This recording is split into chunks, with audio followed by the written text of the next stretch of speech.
What's up, guys? We're here again, 2 weeks out of the Toronto Pro Show. We got Shane doing the Toronto Pro Show, Mal doing the fitness category, routine category. We're just training back, deadlifts, and some shoulders. So I'm not gonna go too heavy today, as a tough guy over here is trying to go right now.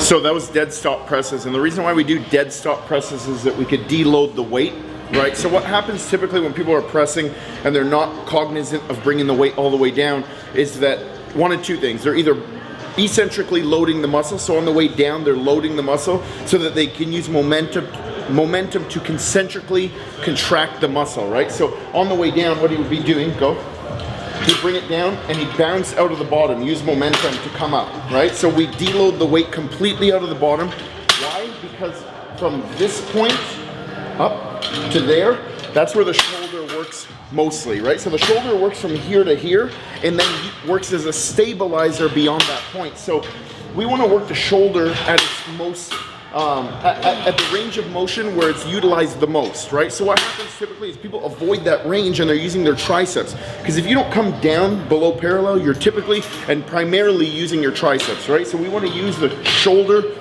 for the greater part of the movement by bringing the weight all the way down and ensuring we go through that range of motion where the most force is produced by the shoulder and not the tricep. Then when you're done the dead stop presses, you can move on to full tension presses where you're just banging out reps. But it's a very good exercise. You're gonna find you're a lot weaker on it because most people are dominant with their arms in their pressing movements. So we wanna isolate that, right? So when we're speaking in terms of bodybuilding, we wanna maximize and isolate certain body parts. We wanna put as much volume on that body part as possible by isolating it properly, understanding biomechanics, understanding functional anatomy and the way the muscle works and the way the muscle moves. And then we can integrate certain workouts or certain exercises to maximize that.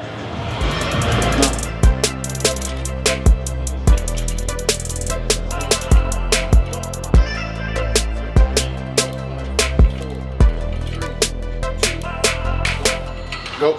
It also works, the dead stop presses, before you do this, work great as an activation exercise because you can neuromuscularly activate the shoulder. Then when you do these presses where you're actually using more tension, you're gonna get more out of the shoulder, right? So we like using activation exercises whenever you're doing a body part. So if you're deadlifting or you're squatting, you wanna activate the glutes so that your body understands to fire that muscle primarily. If the muscle's not firing, guess what's gonna happen? You're gonna overcompensate with muscles that you don't need working, or your stronger muscles, even though they might not be the right muscles to perform that movement and produce force in that movement. So the more we can get out of the shoulder, the better, right? Typically, I mean, with him, he had a hard time building his shoulders because he's very arm dominant, very tricep dominant. So what's gonna happen when he's very tricep dominant? He's gonna seek to that path of always using the tricep rather than using the shoulder. So we wanna get rid of that pattern. We wanna get rid of that neurological pattern, and then we wanna recruit new muscles for that movement with the shoulder.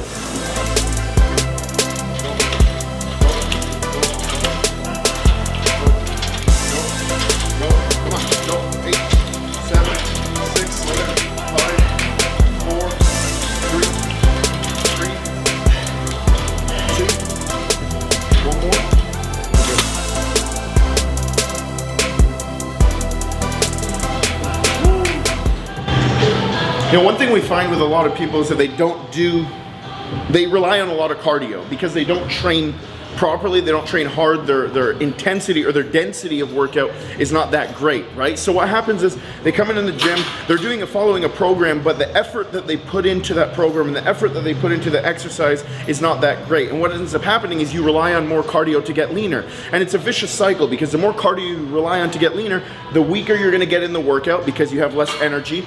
The more you're gonna become reliant on the cardio, the less you're gonna put effort into the workouts, and you're just gonna keep producing that cycle over and over to the point where you're losing muscle in a prep, you're getting weaker, you're feeling shittier, and guess what? You end up doing 2 hours of cardio by the end of the prep just to get lean. So put a lot of effort and emphasis in the exercises, in the training program, because you're going to elicit the most benefits from doing so in terms of caloric expenditure, in terms of muscle mass. Obviously, the more muscle you have, the more calories you burn on a day-to-day basis, but also you're expending more energy from an EPOC, excess post-oxygen consumption window, in the actual workout and after the actual workout itself. So you're gonna get a lot more out of it if you just be cognizant of that. Don't rely on the cardio, and don't use cardio. Should just be used. It's a tool in your toolbox to say, hey, now I need to get leaner. I can add a bit more cardio in because nothing else is working, rather than saying I'm gonna do cardio because I want to get leaner, instead of saying I'm gonna kick up my workouts a notch or two.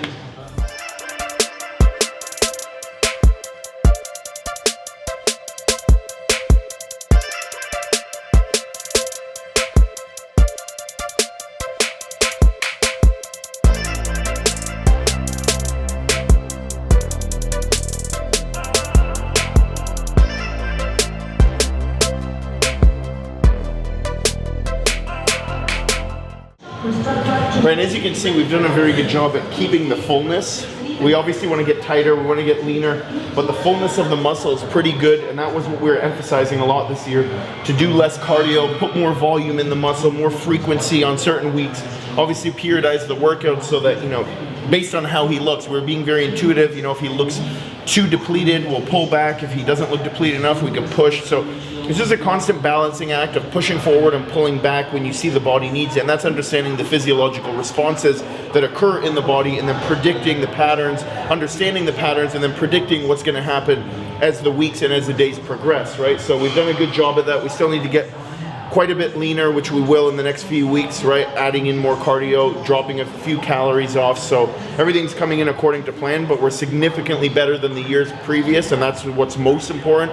But obviously we're gunning for the win, because why go into competition with any other option except to win the show, or except to win your sport, or whatever it is that you're doing. You know, you go into a job interview, you expect to get the job. You go into, close a business deal, you expect to close the deal, right? What you expect comes to fruition. So if you expect anything other than winning, you're going to act in conducive and in accordance to that manner, right? So a good example of that is when you're deadlifting.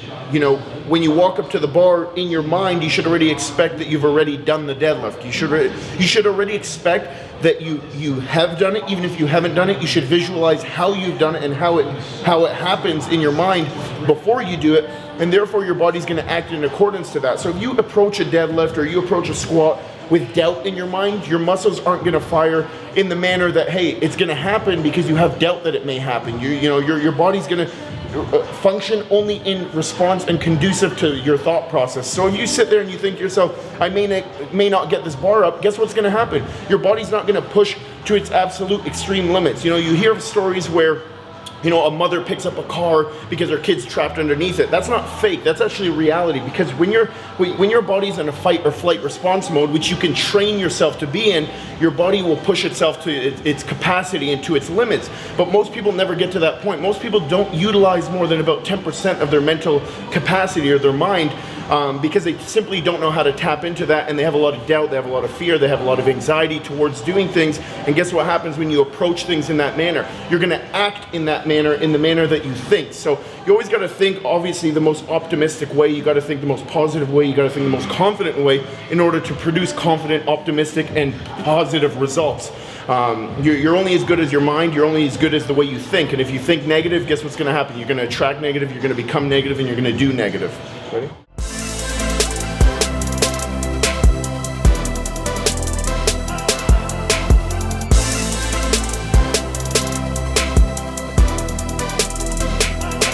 All right, guys, there's your workout. So now we're 2 weeks out.